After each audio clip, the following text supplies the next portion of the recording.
Everyone, thank you for joining us today. It's hopefully we'll be done with Zoom or whatever this is, Microsoft Teams, by the fall, and we can actually meet in person. We do have a new member, and Eric, you said you would introduce that new member. Yeah, we have one member who left us, John Shugarts, formerly of the Waterbury Republican American, took a new job. He resigned from the committee, and we are happy to welcome Jacqueline Rabe Thomas from Connecticut Public Radio, who has taken his place. So we have a new member and a departing member, just to give everyone an update about. Excellent. We also have the minutes from the meeting on September 27th, 2021. Was everyone able to review those minutes? Yes. All right. Do I have a motion to approve then? So moved. Who did that?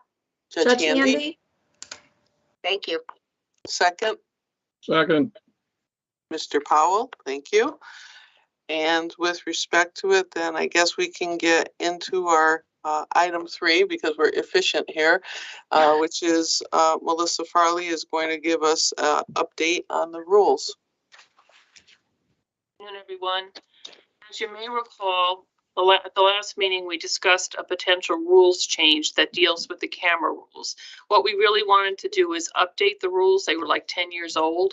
And I would say the most significant change is that instead of having a different procedure for arraignments versus all other proceedings that are covered, we have the same procedure, which is that the chief court administrator designates someone to take all of the camera requests. And Judge Carroll has designated external affairs, and Mike Schneider in our office takes all of those inquiries. The current rules say that if it's any other proceeding besides an arraignment, the media requesting coverage sends, it doesn't even say email, it says send a written request to the administrative judge. And as you can imagine, that has caused some confusion.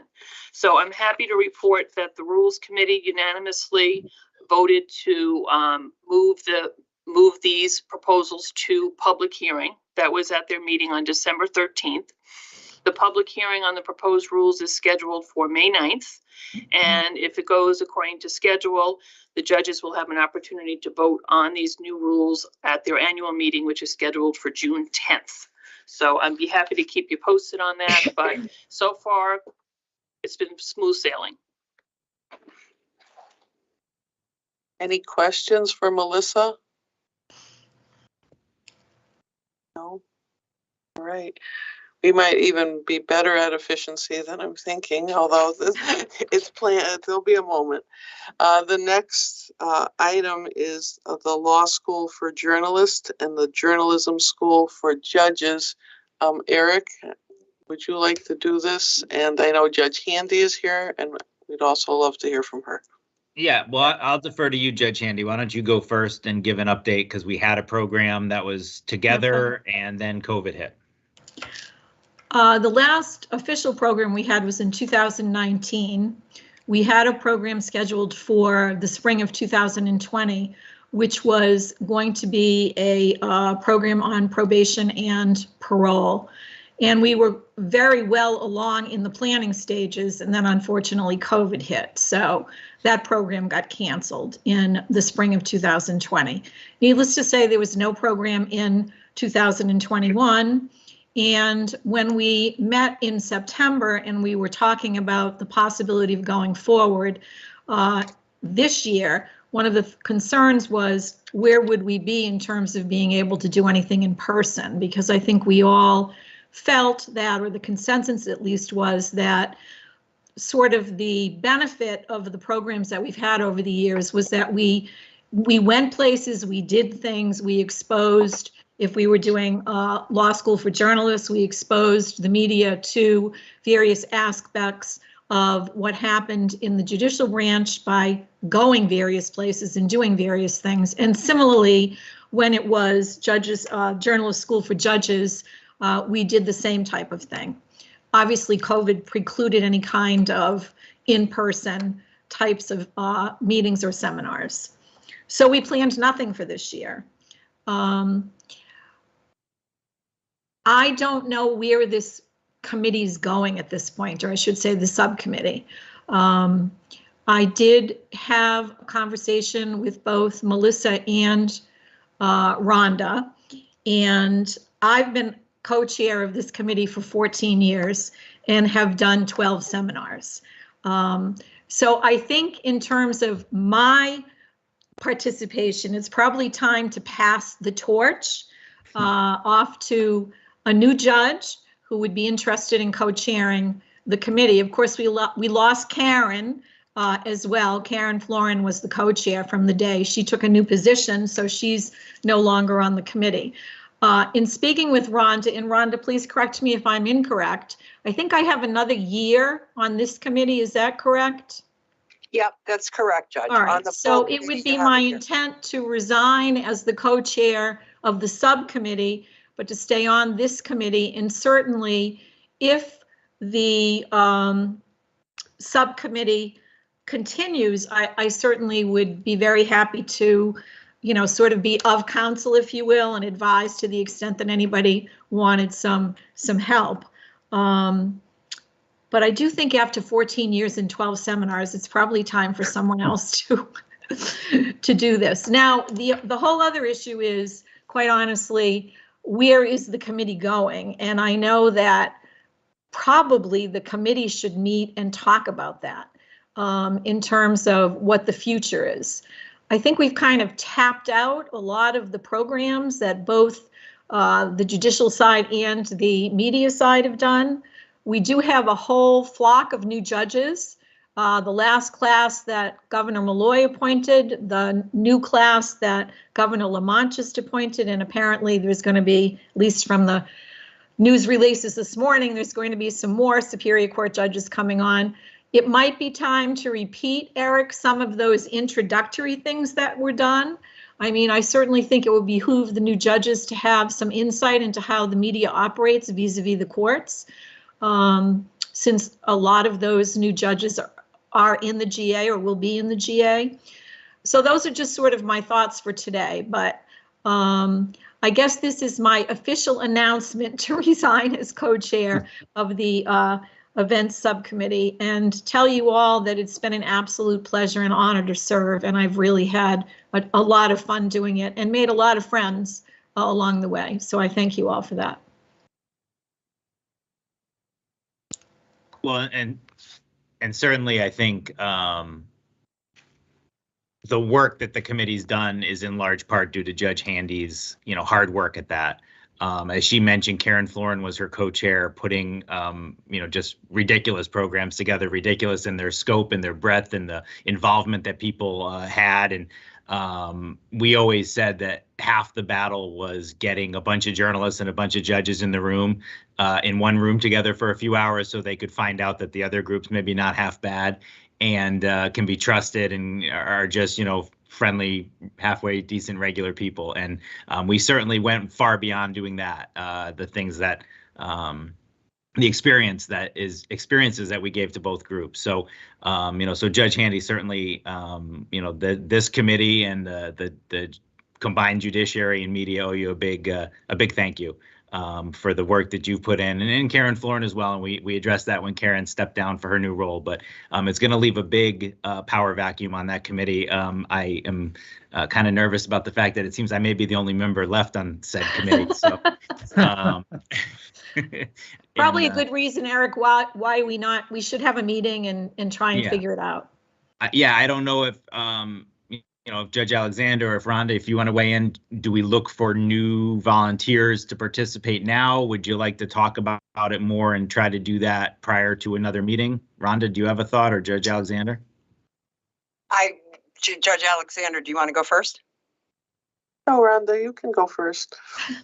I think you wait and sit down and talk it through and try to figure out the focus and vision and where you're going, and then you can get into the nuts and bolts rather than the other way around.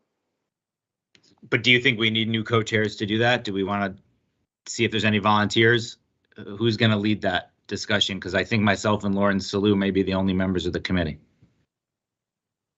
Well, Well, I think, and you've said that your time, there's just no way you can I'm do happy it to be on the committee. schedule. Yeah, I can't be the chair. I mean, we could ask for volunteers to serve as committee members, sure. I mean, I think, yeah, if you want to. Do you want to do it at this meeting, or do you want to do it by email? How do you want to do it? Could I make a suggestion? I don't think we should do it at this meeting. I think there needs to be some discussion among those of us who have been involved.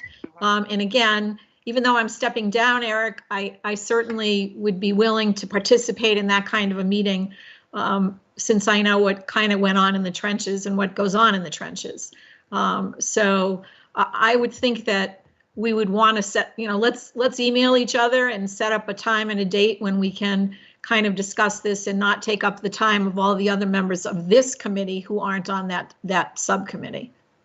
I think that's And a I good guess idea. you can, I'm Go ahead, sorry, I guess you can all be forewarned, you might be getting a call or an email that we would love to have you on a committee. So Judge Handy, thank you for your effort. It was tremendous and so well received throughout the years. The programs were fantastic. They really did a lot to advance this committee's mission, which is to have judicial and the media have an understanding of each other. So it was very much appreciated. You'll be very much missed. We might not let you actually, maybe I won't accept the resignation. But thank you, and thank you. Okay, thanks, Jones. Thanks, everyone. And if there is somebody who has interest, send an email to Rhonda or to myself or Judge Alexander as we do this planning. If there's media members or judges who, say, hey, this is something I might want to be involved in, we'll certainly take that suggestion, and it'll be fewer people whose arms we have to twist when given that assignment. Hey, Eric, before we move on, what does the committee actually entail, since I'm kind of one of the new people here? So the subcommittee has always done every other year back and forth. So one year it would be a law school for journalists, and the next year would be a journalism school for judges. And we've done, every other year we would set up some sort of program. As Judge Handy said, now we have, some new batches of judges who might benefit from it. But this is the group that had, a fake press conference with Gino Auriemma announcing he was running for president, and the judges had to do TV news stories on it with help from reporters. We had reporters go to Middletown Superior Court, and one was the prosecutor and one was the judge and one was the defense attorney, and they played the roles to see what it was like. We've also just had panel discussions. We've had bail arguments. We've had a prison visit with reporters. We went down to York. So the idea is to give every other year, do a program with obviously rotating the two audiences, and to give each a little bit of a feel for what the other group does, be it exposing journalists. That was our idea with parole, is that every so often a notable name comes up in front of the parole board, and a bunch of reporters parachute in and try to cover it in a day with no way to have the background necessary to do it, because it's just not enough. There's not enough exposure to it. So we thought, let's get a bunch of journalists, teach them about the system, teach them about what happens in those hearings. And that was our plan for 2020 before COVID struck, was to kind of pull the curtain back on that process. So we try to think of topics that will benefit one group or the other, whether it's, showing judges how, we take a 25-minute sentencing and boil it down to 1:15 of TV, and how we pick the sound bites. That was the Gino Auriemma press conference, with his phony announcement was, half an hour long, and every one of the judges used the same soundbite, which we thought was instructive when, the judges watch our news and say, why did you all pick that soundbite? Well, because at some point a good soundbite's a good soundbite. So that's sort of what we try to do, is just show kind of a chance to walk in their shoes. But it's it's a lot of planning. It's a lot of moving parts. It's but we meet maybe 4 times, Judge Handy. You think that's fair? 4 or 5 times? I think we meet about 4 times a year, and we do, and then depending on whose year it is, we do the planning in between. Yeah, I mean, the other thing we've done site visits. As Eric pointed out, I was able to get the media into York and to see how the programs work there and get inside the prison. We did a program at the forensic lab where the media had an opportunity to see what kinds of things happen in the forensic lab and how that evidence is compiled and how it's cataloged. So we've done some field trips which have been great. I mean, when Chief Justice Rogers put this committee together, the intent was that, as Eric said, the media and the judicial branch had an opportunity to learn about each other. And also, as Eric said, to find out that, you know, the other side isn't as bad as we all make the other side out to be. And I certainly think that we have fulfilled her objective. And we've had some really fun times, to be honest with you. It's probably, I've been on the bench 29 years, and the 12 years I spent on this committee was the most fun I've had. So. Good. Well, I would volunteer to be on the committee if you need someone. So sounds interesting. I volunteer to be on the committee as well, if you need someone.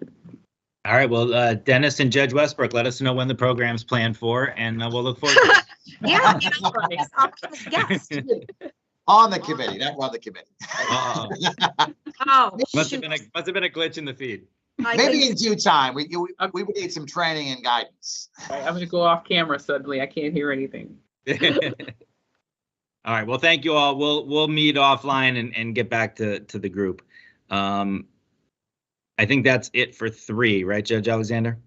Yes, so I think we're moving on to 4. We're very fortunate today to have Joe Grealish with us, who is our judicial branch statistician, and he is going to help you understand how we keep our statistics and how to craft a request if you're in the media to get the statistics that you need to write your story or present your discussion on television or other media. So, Joe, thank you for giving us your time, and we look forward to your presentation. Thanks, Judge Alexander. I have a PowerPoint, and I know this is everyone's favorite. So what I'll do is, let me share the screen with you.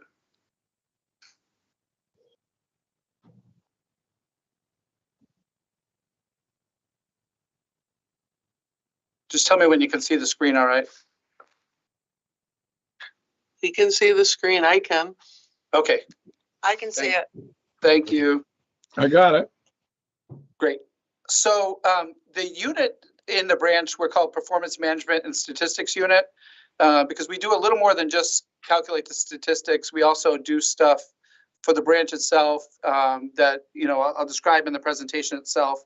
Rhonda's been asking me to come to the committee for a little while to explain kind of, you know, what our unit does and help the media, because we get similar requests from the media. And I know that there's questions that arise that are probably common to everyone that's in the media. So we might as well address some of them straight out. So let's see what we have here. Change the screen. So just to give you an idea, and I want to point out first that my unit is very small in the branch. There's only a couple of us, and this gives you an idea of some of the people that we produce information for. And I know that that I've worked with many of the people that are on the call right now, getting information at some point, and we really try our best to get the information. You know, particularly when you have deadlines. Sometimes that's not possible, but we really try to do that. But you can look at the breadth of the list that we have. Our primary responsibility really is to the branch and to produce the information that the branch needs to operate. And a lot of our stuff is done for the Office of the Chief Court Administrator. We do stuff for the branch units. We often get requests from state attorneys, private attorneys, the public, researchers from predominantly universities. We get a lot of requests from UConn and Yale, and national researchers that may be looking at topics of the day that might include like summary process eviction matters. We'll get requests from researchers that are doing work with that. The advocates, CCADV, groups like that will ask us for information, particularly around surrounding domestic violence. And obviously the media is on that list. The legislature asks us, particularly when they're in session, we get requests quite frequently, sometimes daily. We have other governmental entities like the Department of Mental Health and Addiction Services, Department of Motor Vehicles, just some of the other ones that ask us. And within our own structure, we have judges at different levels within with different responsibilities that ask us for the information. So this gives you a general outline of how our information is used. In operations, just to give you an example, we'll pull data to see if our staffing levels are at the correct levels. So do we, given the volume at a particular courthouse, do we have the staff that's commensurate with the volume? We look to improve efficiencies through the data that we pull. Information that we might get would go to, let's say, how quickly matters are going through the courthouse. So, as you know, we had a COVID pandemic that hit, and that definitely changed our operations and the way we did things. We had to do a lot of tracking during that to see what was happening and what was working well and what wasn't, and then try to bolster the things that we need to work on. Legislative initiatives, both internally and externally. Some legislative items get put upon us from the legislature, and some we requested the legislature. In both circumstances, we're drawing information to get for the legislature.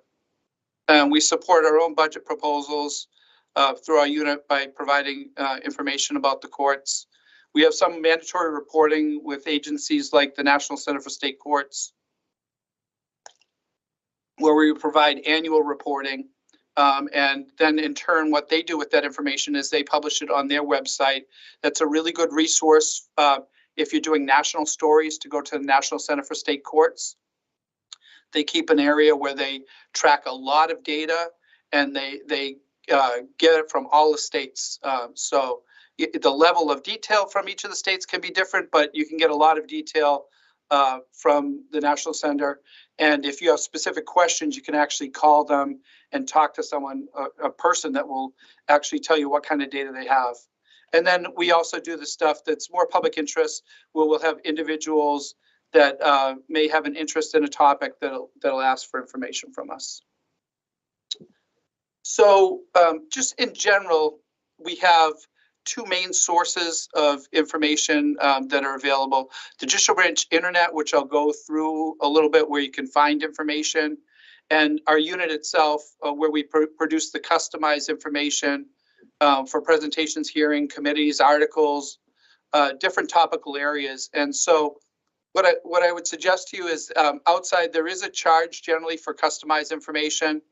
And what I would encourage you to, the question you should always ask, and I'll mention this again at the end of the presentation, is have you produced any information for anyone else that I can use? Because we're happy to go through what we've produced and provide that at no cost, because it's already been paid for.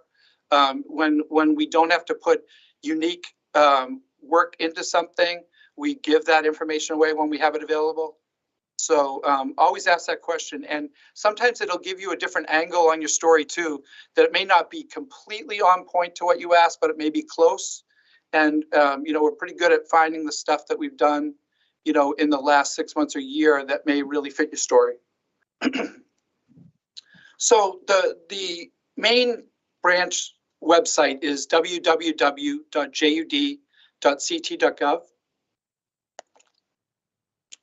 And on that page, on the left-hand side of the page, there's quick links. And at the bottom of the quick links, you'll notice right near the bottom is statistics and reports.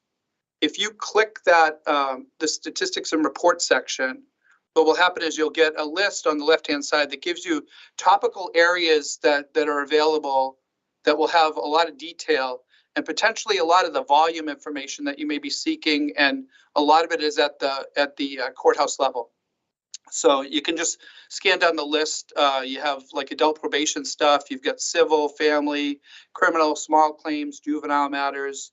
We tried to put at least a little bit from each of the sections that we have, and then some topical areas that come as recurring themes. We try to post that stuff like DUI cases.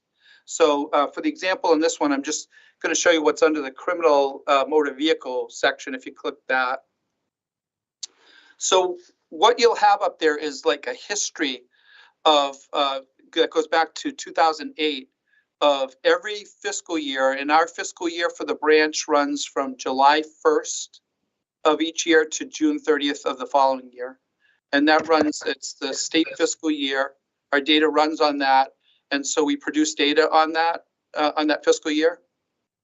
And so you'll notice that there's quite a few years up there, and I'm going to show you the detail if you click on. So let me just explain. In the criminal section, I'm not sure if you're aware that the two levels of courts are the Part A and the Part B. Part A being the more serious matters that have the more serious felonies, judicial district courts. And then there's the geographical area courts that tend to handle the lower level felonies and below. And so we split out the data, and it has it so we have it on each of the courthouses. So in the example I have here, we're going to identify the most recent fiscal year for geographical area courts, which is June 30th. It ends June 30th of 2021. And when you click that, you get these charts that give you a ton of information. So just going from left to right, you get the pending matters as we started the beginning of our period. And then on the far right, you get the ones that we ended our period. And in this example, the geographical area courts, we also identified the nature of the pending matters. So active pending cases are cases that we consider cases that the court's acting on right now, that aren't in a status where the court really is waiting for something else to happen before the next step takes place. With the one exception of marked for disposition cases, that you'll see that on the chart. What that represents is cases that the court's determined is going to go to disposition in a reasonable time frame. And so the cases, there's no other interim thing that's going to take place before the disposition of the case, generally speaking, when it's marked with that. And then programs are diversionary programs that that cases go into. So an example would be like accelerated rehabilitation. And so when a program actually is at the application phase, it gets marked as an inactive pending case.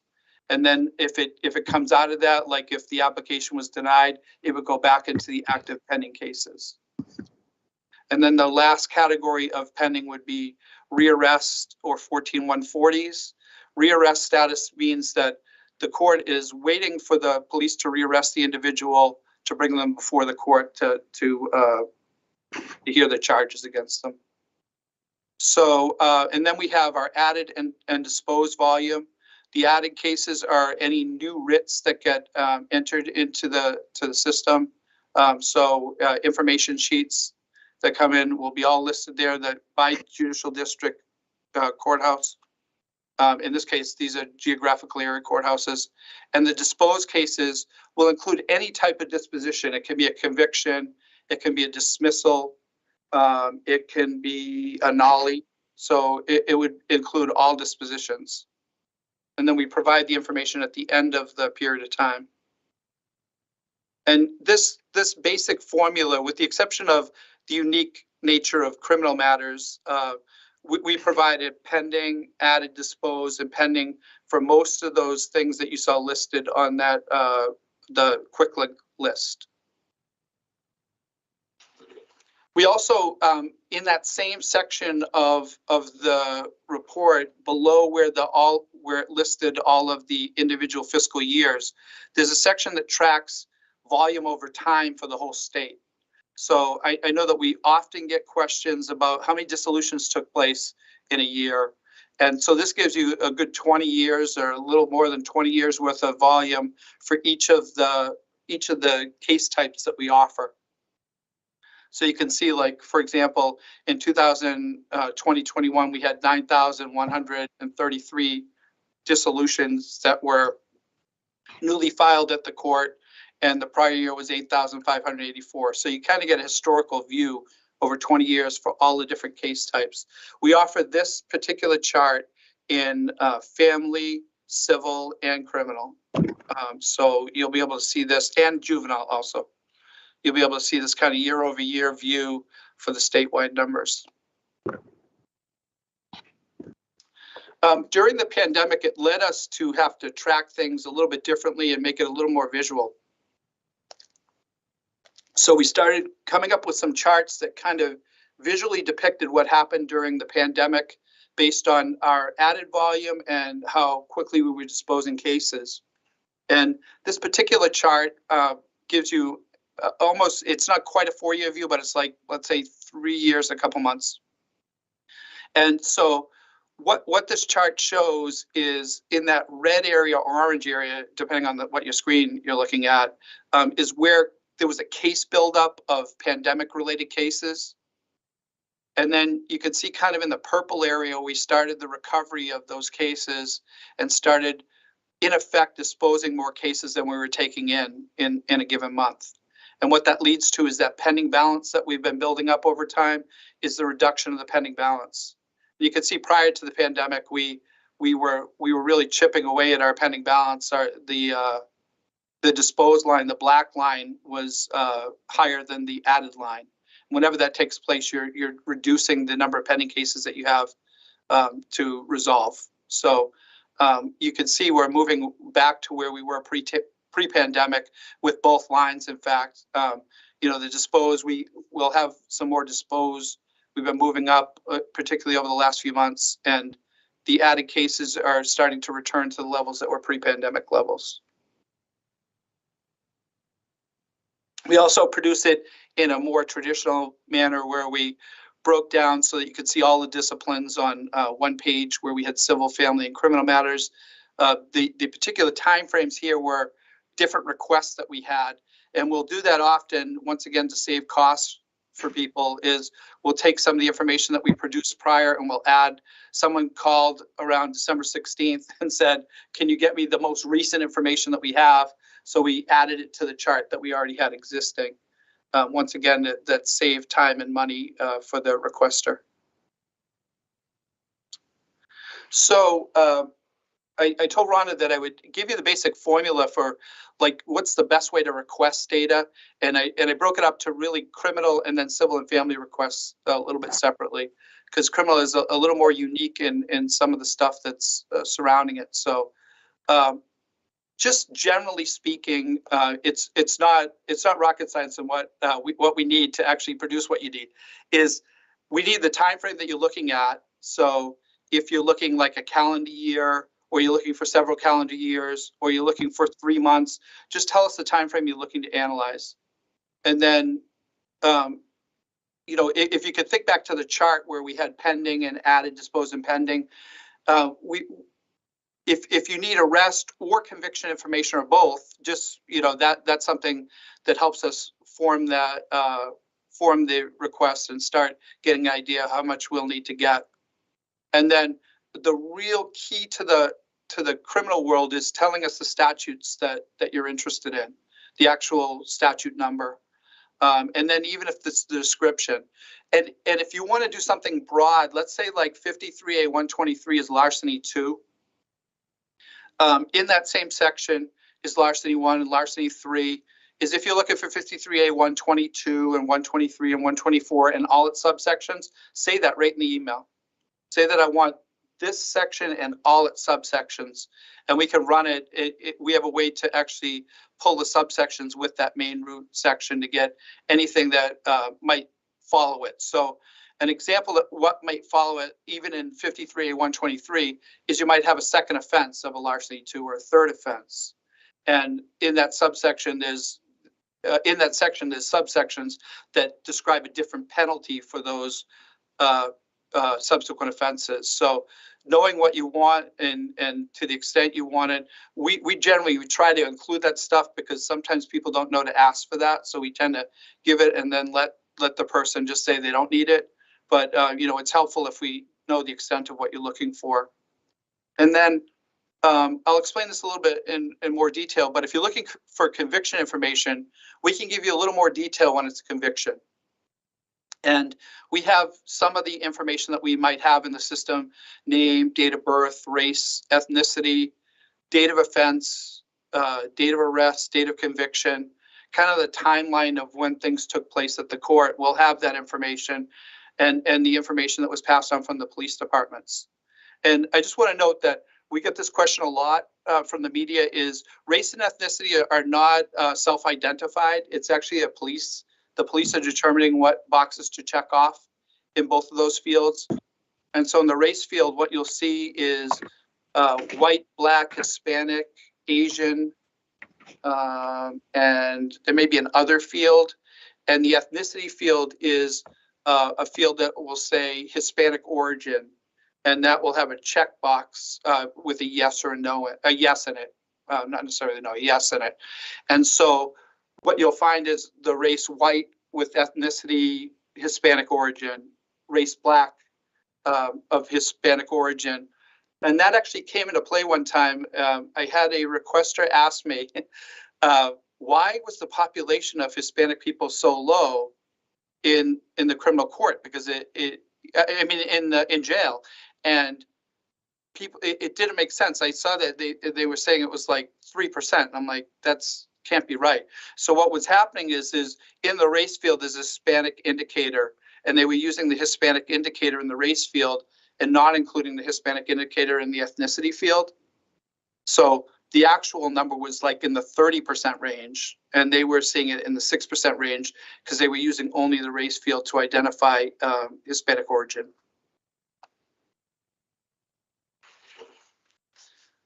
So when requesting information for criminal data, there's a statute, Connecticut General Statute 54-142A, that defines the guidelines of what we can release and not release related to erase data.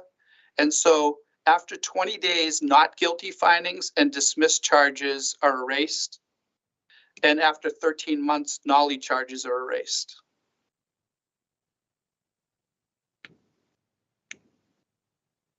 Other just information, just to understand, in our pending caseload, certain cases when they're in diversionary programs like accelerated rehabilitation or an alcohol rehabilitation program, what happens with those cases is the detail surrounding the cases and the charges are not available, but the defendant's name will be listed on the website with the docket number, and that's all you'll see on it.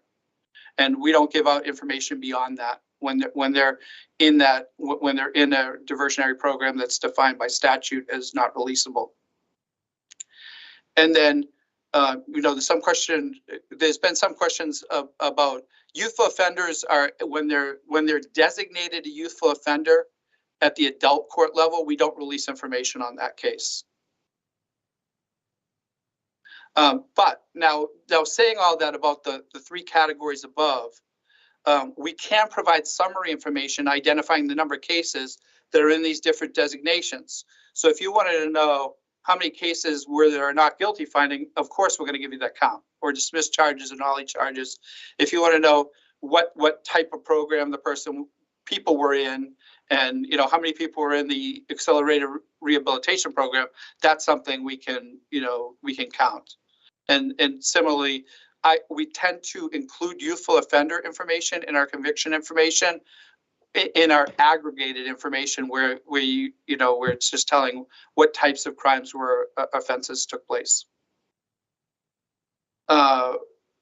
This is one of the key points that we have to explain to not only external users but internal users a lot of time, is our data is reported by charge or case, not by defendant or not by plaintiff. And the reason why we don't link cases together in our system, in the criminal or the civil or the family system. So if you say, is this the same Jane Smith in case 1, 2, and 3? I can't tell you that. What we do is, to the degree that the information is available publicly, we'll give you that. We'll give you whatever information is available publicly, if it's the address and stuff. And then if you guys decide to take that information and use matching logic to say, well, it looks like a duck, it's walking like a duck, it's the same duck in all the cases, then that's fine. But we can't do that at the branch. So, you won't see us saying that that's the same person in different cases. And then another request that often comes through on criminal matters is, what's the total effective sentence on an individual? And unfortunately, the electronic system doesn't track the total effective sentence. And what that means is, If an individual had 5 charges and they got convicted of all 5 charges, and each one had its own sentence, I could tell you what each sentence is on each charge, but I can't tell you the relationship between those sentences from the electronic system. And where that comes into play is particularly if it's a consecutive or concurrent sentence on the case, because it has totally different meaning as to how long that person's going to spend in jail. That particular information is actually put on the minimus that goes over to the Department of Correction, which is a paper document right now. So moving on quickly to civil and family data. Just in general, most civil electronic data is publicly available, and any information that we have surrounding the case that's electronic in nature, we can pull information on. So if there's parties' names, addresses, attorneys, that information would be in the system. With family, it's a little more restricted. You might see some information sealed, and that tends to be in cases of domestic violence or when there's children involved, that particular items may be sealed within a file. And when you request information regarding civil or family data, similar to you would in a criminal matter requesting like a specific statute, in the civil and family case categories, we have case types. And so we have a list of them. We can provide anyone a list that would like to see the case types that are available. But I just gave you a few of the more common ones in each of the categories. So property foreclosures, vehicular torts, and contract collections are amongst some of our largest civil matters. And in family, the dissolutions, custody, visitation, and restraining orders, really with dissolutions and restraining orders being the big ones in the family matters. We asked you, once again, you would identify the time frame that you're looking to analyze, and then the case type that you want, and then whether you want add or dispose cases. And it's very similar. A disposition, we could actually give you the nature of the disposition. So if it was a withdrawal of action, if it was coded with like verdict for the plaintiff, it would have that. Anything that's in that field, we can translate what the code actually says and give that in an aggregated form, or actually at the case level if you ask for case level data.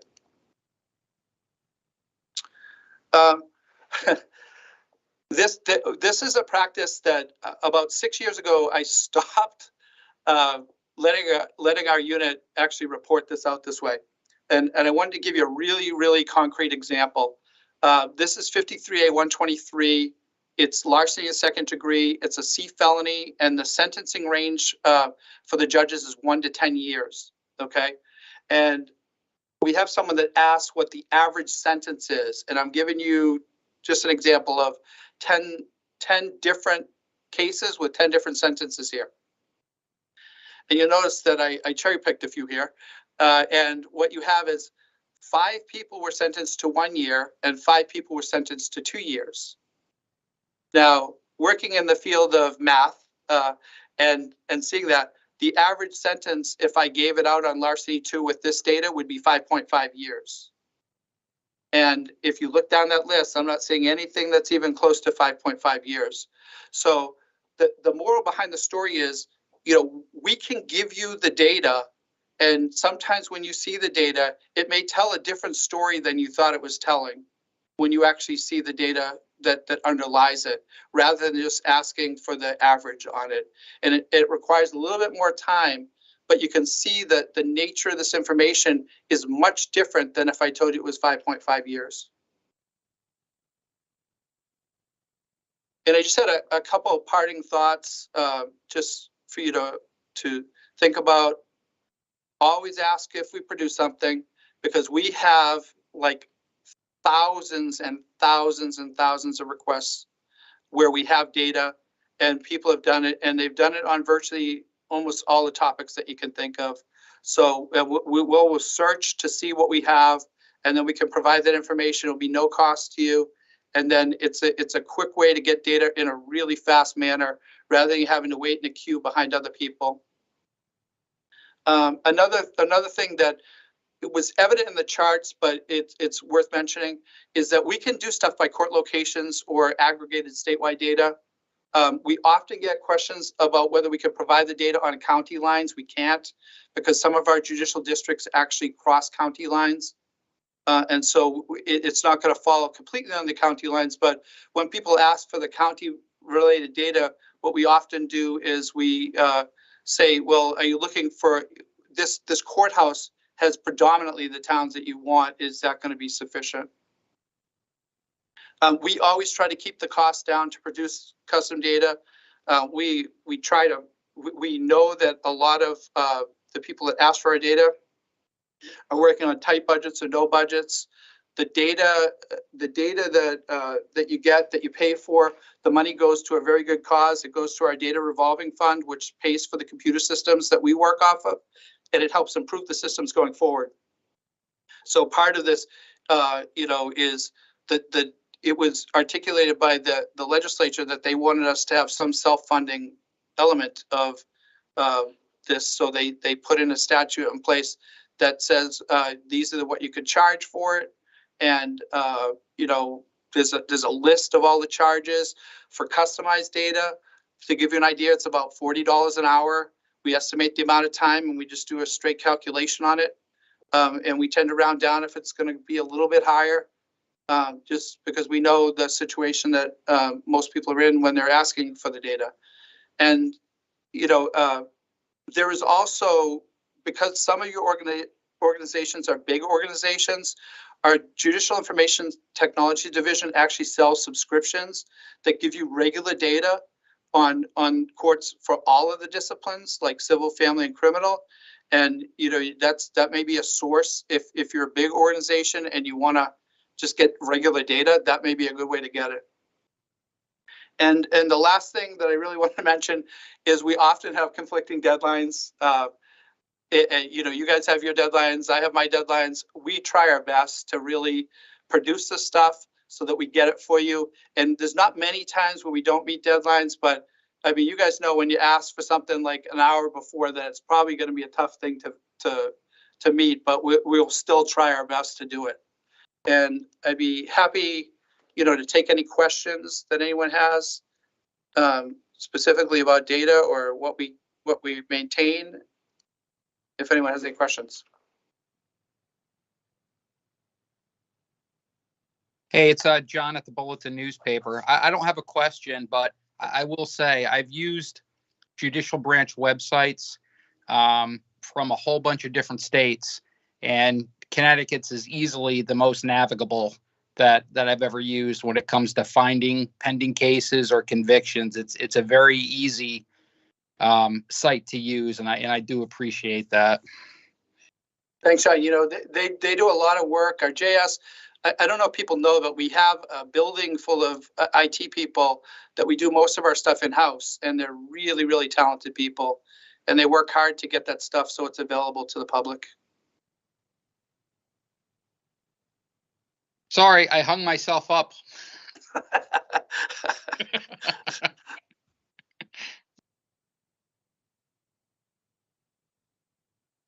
Any other questions for Joe?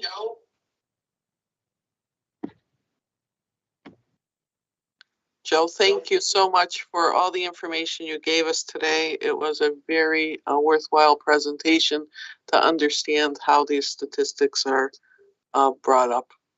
Thanks, Judge Alexander. Have a good day, everyone. Bye-bye. I think our next is a general discussion or other issues that any of the committee members would like to bring up.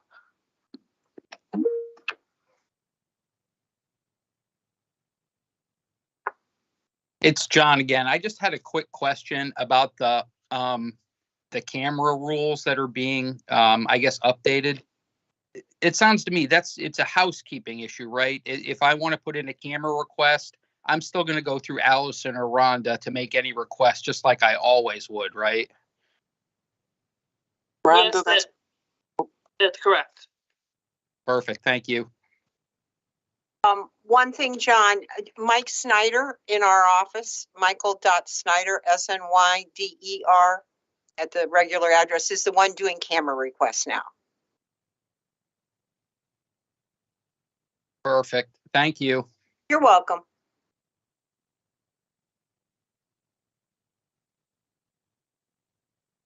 All right, anything else that anyone would like to discuss? Rhonda, are we missing anything? Eric? No, I think we Absent, covered everything. absent any issues, I think the next thing would be the next meeting, which would be in September. And the Mondays in September, well, the 5th is out because that's Labor Day. You've got the 12th, the 19th, and the 26th.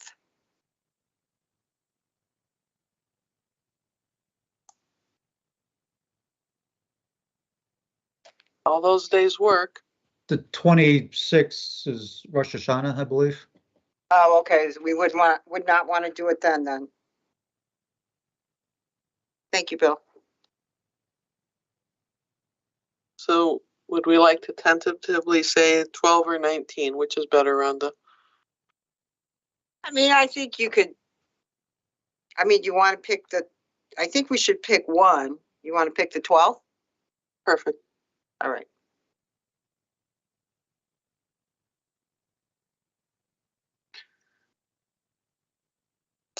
And maybe we'll be in person. Oh, hopefully. Eric, anything else? Nothing else for me, Judge. All right, can I have a motion to adjourn, please? So moved. Second? Second. Thank you, Mr. Roberge. And thank you all for participating. Have a great day. Thanks, Bye, everybody. everybody. Bye-bye. Have a Thank good you. day. Thank you.